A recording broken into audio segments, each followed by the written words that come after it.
Fotografia tem isso. Ela não tem cor, não tem sexo e não tem a questão social.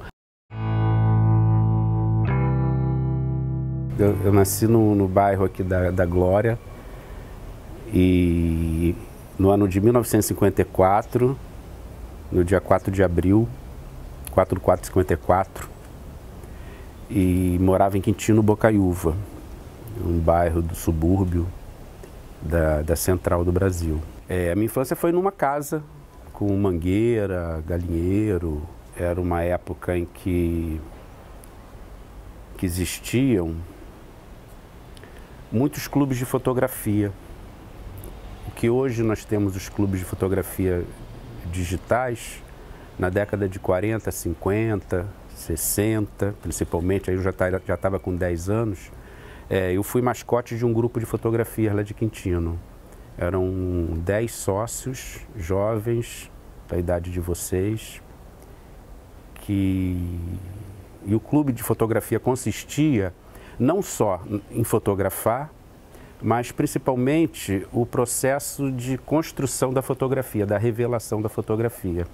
Então o laboratório fazia parte de qualquer um que gostasse de aprender fotografia.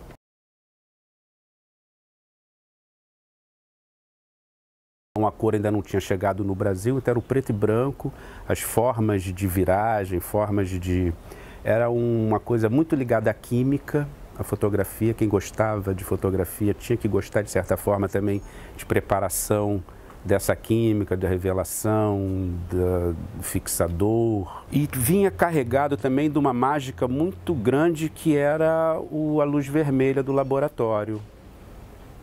E a foto sendo, de uma forma mágica, aparecendo dentro de uma bacia. Essa primeira imagem que eu lembro, das minhas primeiras imagens, vendo isso, meio que me apaixonei por ali. E vendo que o que aparecia naquelas fotos, na verdade, eram recortes da minha vida, né? Ou a rua, ou eu, ou minha mãe, ou as pessoas próximas, sabe? Você vê um sorriso aparecendo, 11 anos. Eu lembro que eu preparava química nesse clube. Aos 13, 2 anos e pouco, o clube de fotografia acabou. E eu herdei esse laboratório. Então essa fotografia foi surgindo meio que uma coisa lúdica, de uma coisa prazerosa. A fotografia para mim continua sendo hoje, se você me disser, pô, e aí começou de... Eu acordo e falei, caramba, estou indo fotografar. E como eu tenho vontade e desejo, sabe, de fotografar.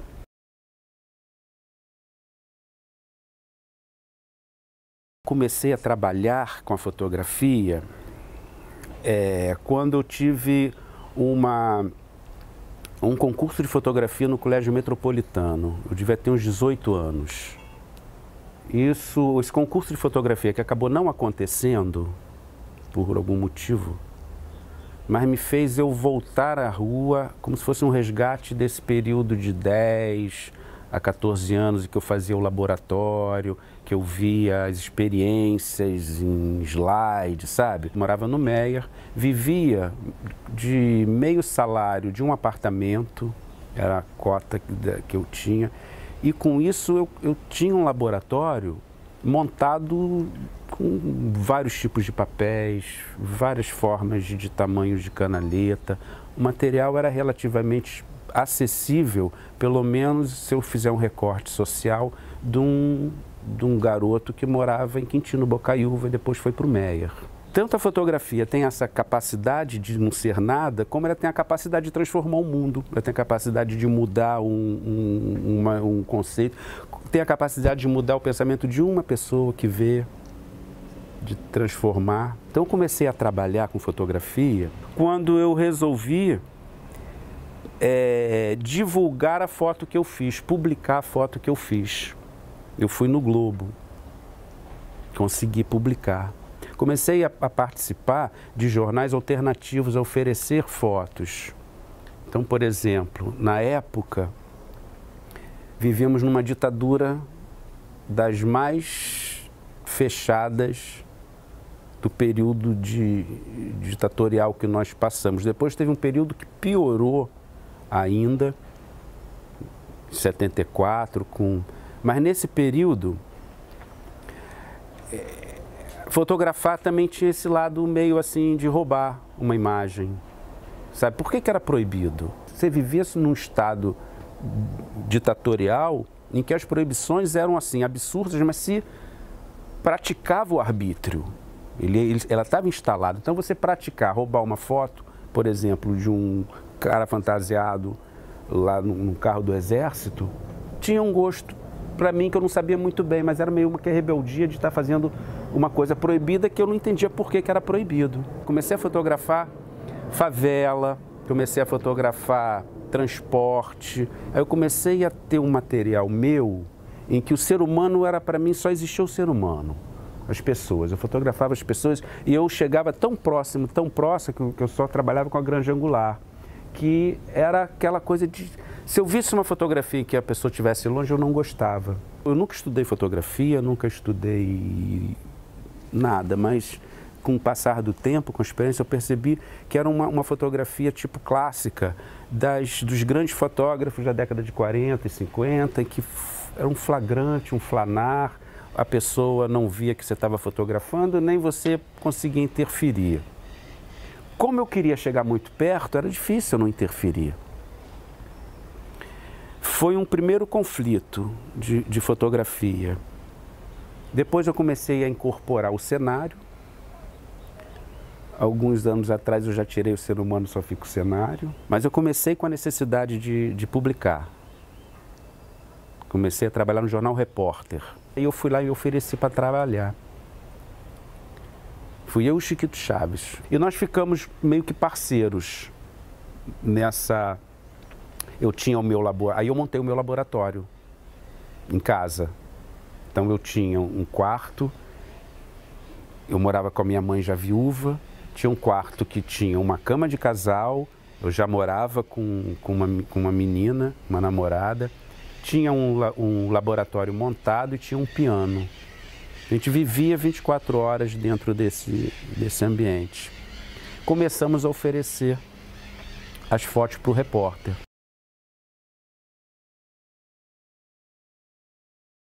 A primeira matéria que eles me deram era fotografar os menores vendedores de jornais do jornal O Dia. Eles se reuniam de madrugada lá em frente ao Dia, ali na Rua do Riachuelo. Fui sozinho para lá de madrugada.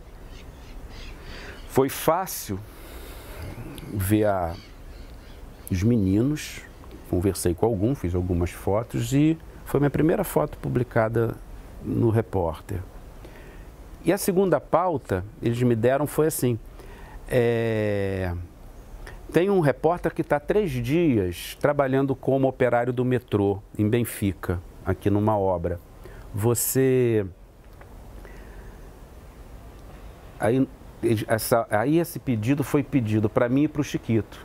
Fui eu e o Chiquito para lá, chegamos lá em frente à obra do metrô. Tem um cara lá na grade, né, olhando assim pra gente, a gente olhava assim, ele passava, a gente, pô, é ele, né? Quem era? O Tim Lopes. Primeira foto que eu fiz pro matéria. Fiz a foto, o tempo fechou.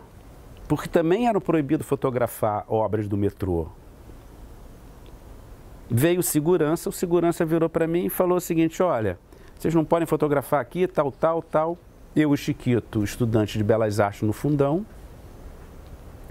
alegamos que nós estávamos fazendo um trabalho sobre o casario antigo que estava sendo demolido, que era um trabalho da faculdade, que nós estávamos ali. E nisso apareceu um engenheiro, e o engenheiro, ele era professor da UFRJ, onde a gente estudava Belas Artes. Entramos na obra, né, ali. E ele começou a mostrar para a gente, o professor, o cara que era professor e que era o engenheiro. E o Tim Lopes ia atrás. Então a gente entrava no alojamento, o Tim Lopes ia lá, sentava. Aí fomos o cara mostrou o refeitório, Tim Lopes se posicionou, pegou o prato, sentou. Então nós fizemos um ensaio sobre o Tim Lopes dentro da... Eu pagava para trabalhar, na verdade, quando eu oferecia a minha foto. Era uma foto, naquele período, de eu estar fazendo o meu papel de lutar pela redemocratização, lutar pelas liberdades de expressão. Em 80 eu comecei a trabalhar numa empresa que nós fazíamos pelo menos uns 10 jornais sindicais por mês. Jornais tabloides, no mesmo estilo. Era o retorno do processo de redemocratização e que existia uma unidade sindical. Então eu fazia tanto o jornal do Sindicato dos Médicos, Sinmédico, como fazia dos metalúrgicos de Niterói. Fazia dos dentistas, o metrô, antes de virar sindicato, era uma associação dos metroviários, fazíamos o jornal. Então, esse meu trabalho de fotografar a rua, fotografar as pessoas, ele vem lá desse tempo, sabe? Eu lembro que quando teve a bomba do Rio Centro, eu trabalhava na Lides, nós fizemos um livro, a Belisa Ribeiro escreveu esse livro, sobre como foi uma grande farsa, né? Oficialmente, a bomba do Rio Centro, e saiu em todos os jornais, como a gente lê hoje, era um atentado da esquerda. O IPM, produzido pelos militares na época, chegaram à conclusão de que era uma... E nesse momento de tentar mostrar que não também, eu acho que a Belisa teve essa ideia, a gente fizemos um livro com todos os repórteres e fotógrafos que participaram da notícia. Os repórteres que foram cobrir a bomba do Rio Centro, que foram para lá, em todos os jornais. Fui para a Última Hora, em 82. Eu costumo dizer que eu conheci todas as delegacias do Rio de Janeiro quando eu trabalhei na Última Hora. O que aconteceu? Quando eu entrei na Última Hora, direta já, 82, direta já. Passou, Brizola levou, Moreira caiu, a Última Hora continuou, e eu lá. E era movimento pelas diretas já. A foto que eu fiz de 1 milhão pedindo as diretas, que acabaram não acontecendo, essa foto eu fazia uns freelancers de fim de semana no Jornal do Brasil. Eu trabalhava na Última Hora e nos fins de semana de folga eu fazia um freela no JB. E eu achava natural. Eu achava natural trabalhar. Aconteceu que numa segunda-feira, o JB abriu uma foto na primeira página minha. Na segunda, quando eu cheguei na Última Hora, o meu editor falou assim para mim: Custódio, essa foto aqui é tua? Eu falei, é. Aí ele falou, pô, cara, o editor quer falar contigo. Foi lá em cima, tal de Armindo Blanco, ele falou para mim, essa foto é sua? Eu falei, é. Ele falou, então, tá demitido. Aí eu falei, caramba. Aí eu liguei de lá mesmo, da Última Hora, para o Alberto Ferreira.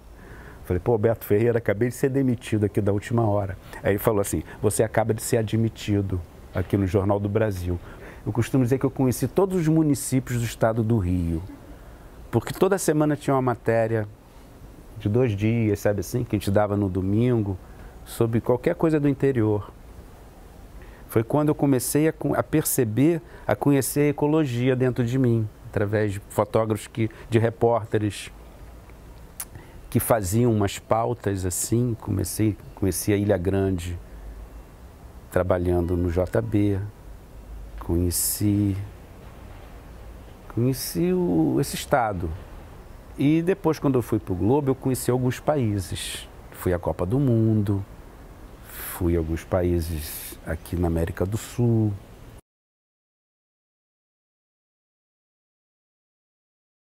Tancredo Neves, depois de 1 ano de agonia, ele morre em São Paulo, é carregado em triunfo como Ayrton Senna, num caminhão no Corpo de Bombeiros, para aquela multidão. Eu assistindo isso, e no dia seguinte eu fui para Belo Horizonte para fazer o velório. E os principais fotógrafos do JB foram enviados para São João del Rei, onde ia ter o enterro. Ele ia passar. Chego na Praça da Liberdade, onde 2, 3 horas antes do corpo chegar, e eu vendo nas imagens na televisão o cortejo sendo carregado por uma multidão. E onde eu estava, onde o corpo ia, não tinha ninguém, na Praça da Liberdade. a população toda de Minas, vendo aquela imagem, ficou também onde o caminhão poderia passar e iam vir em cortejo trazendo o corpo para o Palácio da Liberdade. O que o caminhão fez do Corpo de Bombeiro? Eu acho que foi a pedido da família, Dona Risoleta, que estavam já, sei lá quanto tempo sem ver o caminhão saiu. Eu sei que eu estava na Praça da Liberdade, devia ter assim umas 100 pessoas, 200 pessoas, 300. Chega o caminhão com o corpo. Foi uma maluquice. Eu falei, pô, eu estava com a imagem de uma multidão trazendo o cara, eu estava preparado. E de repente eu falei, caramba, o que é isso? E rapidamente tiraram o caixão, né, os buíos, entraram no palácio lá, fecharam a porta. Em meia hora, a praça tinha 50 mil pessoas. Elas vieram correndo pelo trajeto e chegaram e ficaram 1 hora, 2 horas, nada. Quando deu umas 3 horas da tarde, as pessoas começaram a ser exprimidas, umas subiam na grade, passavam mal, começou a criar uma confusão e romperam-se os portões. No que romperam-se os portões do palácio, é a praça, tem um portão e tem um jardim. Eu estava em cima dessa grade, que caiu. E eu caí para dentro do palácio. E nisso eu comecei a fotografar, ajudava a salvar, pelo menos umas 2. Porque o que a PM mineira fez? Em vez de fechar os portões e tirar essas 50 ou 100 pessoas, talvez menos de 50 pessoas, que tinham entrado dentro do jardim, eles criaram um corredor polonês de 3 níveis e tentou empurrar as pessoas de volta para fora. Nisso, houve um pisoteamento mesmo. 5 pessoas morreram, pisoteadas. Dezenas de feridos. No dia seguinte, o JB deu 3 fotos na primeira página e umas 4 fotos internas, só fotos legenda. Nenhum outro fotógrafo tinha feito. Fiquei conhecido, pelo menos, dentro do nível dos fotógrafos do Brasil. Isso, de certa forma, chamou o Aníbal Filó, que era o editor do Globo. No 2º ano me convidou para ir. Ele me convidou 3 anos. Todo ano ele me fazia um convite. E o Globo, o JB, eu dizia, olha, recebi esse convite, o JB cobria o salário para mim ficar. No último ano, o Aníbal Filó, no almoço, falou, cara, ó, é a última vez que eu te chamo. E te ofereço uma vaga para a Copa do Mundo, a introdução da cor nos jornais, aqui no Rio de Janeiro, o Globo, em 89.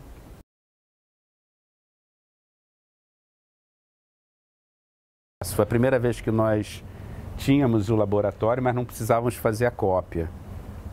Foi a introdução de uma máquina chamada Lifax, que o processo de transmissão, incrível, é gozado, porque a gente hoje, eu fiz a Copa do Mundo, o último jogo aqui no Maracanã, em que eu fotografei o gol da Alemanha e apertei só um comando, falei assim, essa foto já estava no jornal, cabo, internet.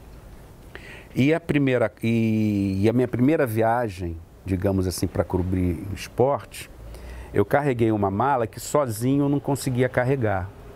E foi isso, a Copa do Mundo foi muito legal. Eu estava lá, na hora que o Canija fez o gol, que fez 1-0 em cima do Brasil, eu estava do outro lado do campo, atrás do gol do time da Argentina. Eu vi aquela cena do Maradona driblando todo mundo, um tal de Dunga aí, que hoje é o nosso técnico. Vi aquela cena, ele dá o passe, 1-0 à Argentina. E aí vi o Miller, no final do jogo, num contra-ataque, o cara a cara, chutar e perder o gol do empate. E se ajoelhar, fiz a foto que saiu foi ele ajoelhado com a mão na cabeça.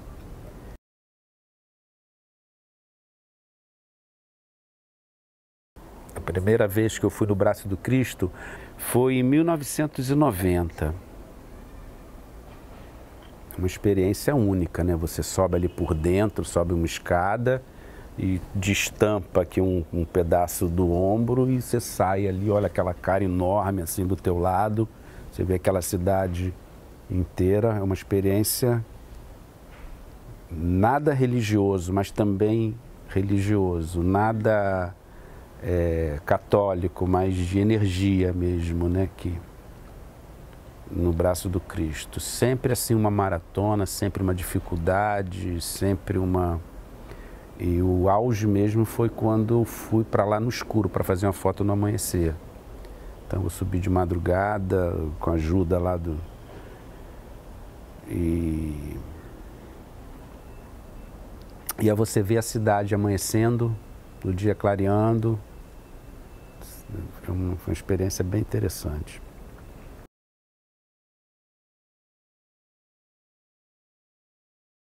Foi duro. Foi a mais dura da minha vida. Eu estava na redação do Globo. O jornal mandou o Domingos, o jornal mandou o Carnaval, o jornal mandou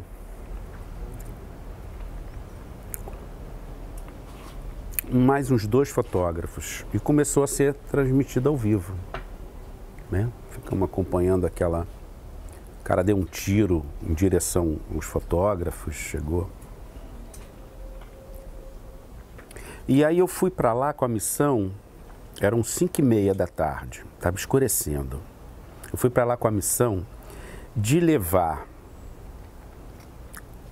uma lente grande, de preferência, a princípio eu ia entrar na cobertura.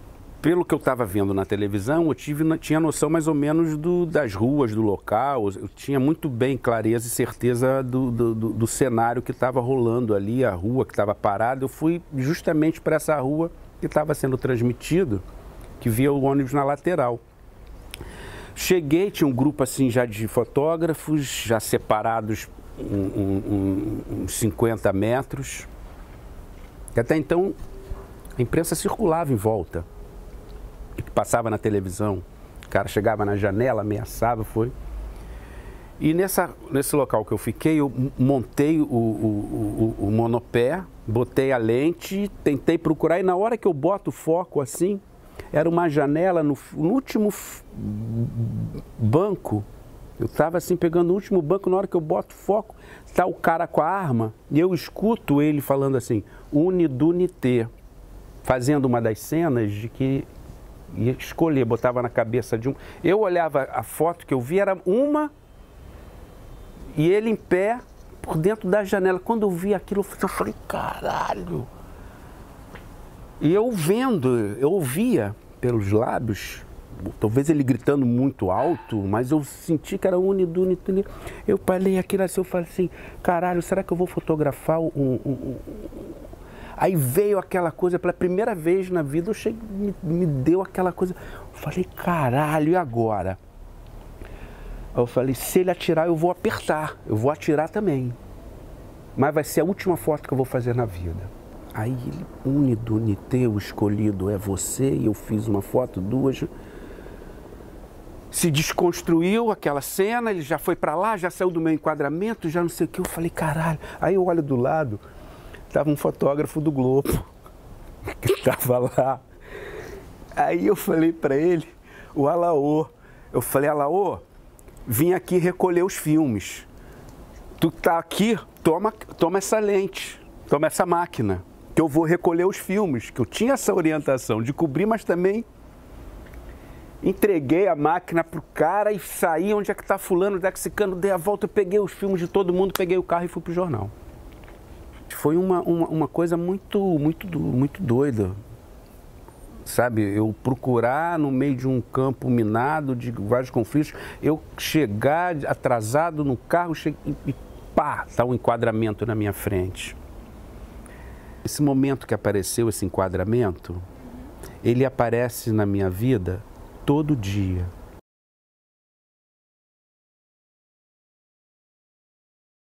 Alegria. A vida, que é a coisa mais inspiradora de você estar com um problema, aí você vê lá, pô, uma negona, sabe, daquela que, porra, passou o dia trabalhando na casa o dia inteiro, faxinando, limpando vaso, aí se chega de noite, tu vê ela dar uma requebrada, uma sambada e cantar um samba, com aquela... Pô, isso não tem preço. A vida é feita de surpresas. Por exemplo, eu pego o metrô para ir para o jornal. Aí pego o metrô aqui do Flamengo, em 15 minutos estou na Central. Aí eu pego, solto e vou para o início do vagão e saio pela Central, pelas escadarias que dá ali no meio do terminal, sabe? Aí, quando eu pego a escada rolante e olho para o céu, esse céu já determina alguma coisa. Ou ele está um céu azulão, ou está chovendo, ou está nublado, sabe? Eu vou subindo aquelas escadas assim, aí começo a ver as pessoas. Cada um aí, aí tu vê a fila aqui, tu vê o camelô aqui, tu vê a pessoa andando rápido, aí tu vê aquela população, todo mundo indo pro trabalho. Aí eu falei, caramba, tô indo pro meu. E para onde eu vou, eu não sei para onde eu vou. Até hoje, eu vou pro jornal, eu não sei se eu vou cobrir o lixo ou o luxo. Não sei se eu vou cobrir a chacina ou se eu vou cobrir o gol do Maracanã. Essa qualidade, no meu ponto de vista, qualidade de não fazer a mesma coisa todo dia, de não entrar no mesmo escritório, de abrir sempre o mesmo computador, de pegar um trabalho que você começou ontem e você vai dar continuidade, sabe? Isso é uma coisa que me agrada. Não sei aonde vai dar. Eu sou um cara triste, porque eu vivi um processo lento e gradual de acompanhar um período histórico em que socialmente nós estamos andando para trás, sabe?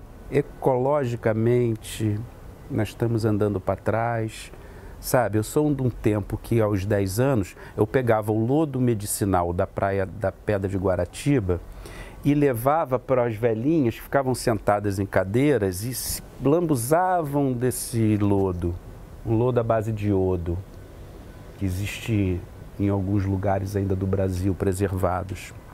Era um lodo medicinal contra reumatismo, contra... É incrível, né? É incrível como eu estou com 62, quer dizer, 50 anos depois, aquele lodo que está ali, se você passar em você, você morre, você pega uma micose. O processo de degradação ambiental, ele é igual ao processo de degradação social.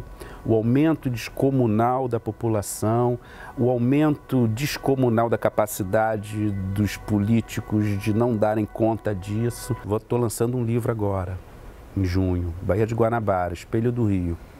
Há 50 anos atrás, Reduc é de 1961.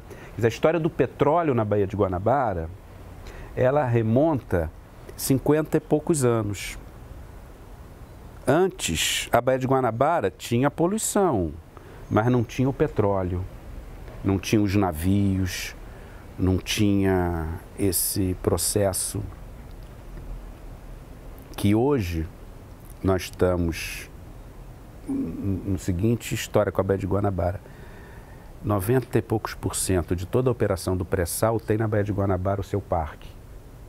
E a Bacia de Santos, do pré-sal, ela vai de Campos a Santa Catarina.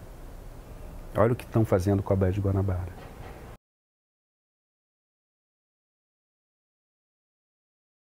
Eu sou cheio de fotos que me marcaram. É só eu ver elas. Sabe assim? Se eu ver uma foto que eu consigo voltar para aquela situação, consigo lembrar, sabe? Essa subida no Cristo, para mim, também foi um momento, eu fiquei lá 3 horas. Quando eu vi, já... Eu cheguei lá no escurecendo, quando eu vi, já, sei lá, eu achando que a cidade não tinha acordado. Ela tinha acordado há muito tempo, eu que não ouvia lá de cima. Achava que eu estava esperando e tu conversa mesmo, né? Quer dizer, quando você conversa com você mesmo, a gente só conversa conosco, né? Mentalmente, você está vendo o cara lá pelado, pô, meu camarada, estamos vendo o mesmo cenário, né? Que você está aqui de cima, tal, vendo... Porque é diferente, né? O que você vê lá debaixo do Cristo é diferente do que você vê do ombro dele. As viagens internacionais, as viagens pelo Brasil, sabe? As viagens pela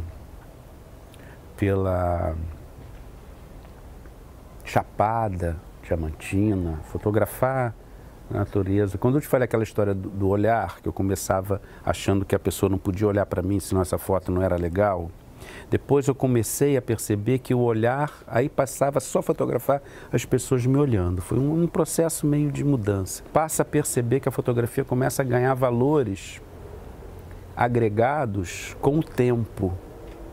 Por exemplo, uma foto que eu fiz ontem, ela é de ontem. Uma foto que eu fiz há 30 anos atrás, se você ver, ela tem indícios que mostram que foi há 30 anos atrás, pela roupa, pelo cabelo da pessoa, né? Fora o cenário. Não existe mais. Não existe mais. E participar desse processo também, desses 30 anos, né? Do processo de redemocratização, para esse processo de carioquice, né? Fotografar essa cidade, ter essa oportunidade de você ter um horizonte, ter o mar, sabe? Ter a montanha, ter a pedra, né? Isso vai para aquela história das fotos perpendiculares, que é uma coisa que ela tem mais a ver com a questão estética do que propriamente com a fotografia em si. Ela tem uma carga enorme de dificuldade, que você está dentro de um helicóptero, ou dentro de um avião, ou dentro num parapente, numa asa delta. Você está em movimento e você tenta buscar perpendicularidade, que na verdade é você sair desse eixo que está te segurando para um eixo externo para você poder ter essa perpendicularidade. E as coisas passam, ó, a 1000. A foto aérea, muito mais do que as fotos todas que a gente pode fazer parecida, não tem uma igual a outra. Passou, passou. Passou, passou. Fiz muita terapia, porque se seja fotojornalismo no Rio de Janeiro, é ficar entre tiroteio, é ficar entre o bem e o mal. Quantas vezes disseram assim para mim: porra, sai daí, vive da miséria dos outros, seu urubu. Ouvi muitas vezes. Uma fotografia não está à frente de nada. Agora, eu tenho que também, eu não posso a pessoa começar a chorar e eu largar a máquina e sair consolando. Porque, na verdade, se eu não tivesse no papel ali de repórter fotográfico, eu faria isso. Mas só que tem uma coisa antes que me move, que me está ali, entendeu? É uma responsabilidade que seja comigo mesmo. Não... Foi tempo de minhas fotos não serem publicadas, eu ficar puto, chateado. Depois eu percebi que o legal da fotografia é você curtir o momento que você está fazendo. Se tu curtir o momento ali, se ela não foi publicada, pô, o jornal perdeu, os leitores perderam, as pessoas perderam. Mas ela não foi perdida. Ela está guardada. Ela vai estar numa exposição, se for o caso, vai estar num livro, se for o caso. Sabe, eu fiz 2 exposições em 2000 e 2003 e depois em 2005, que não tinha nenhuma foto publicada no jornal. O exemplo, eu fui fazer o velório do Frei Damião, que ele morreu depois que o Collor já estava empichado há muito tempo, estava morando fora do Brasil, morando em Miami. Ele veio para o velório do Frei Damião. Eu fui cobrir o velório. O velório, a foto que saiu, foi o Collor, quando abriram o caixão e ele olhou o Frei Damião. Foi a foto que saiu em todo mundo, né? Só que eu tinha feito uma foto antes, no velório, que era um garçom passando, e casualmente o garçom passou e a foto é a cabeça do Collor na bandeja. Então, tu olha a foto assim, parece que o garçom está te servindo a cabeça do Collor. Essa foto o jornal não publicou, porque o assunto era o velório. Compensação, essa foto passou para mim representar um período.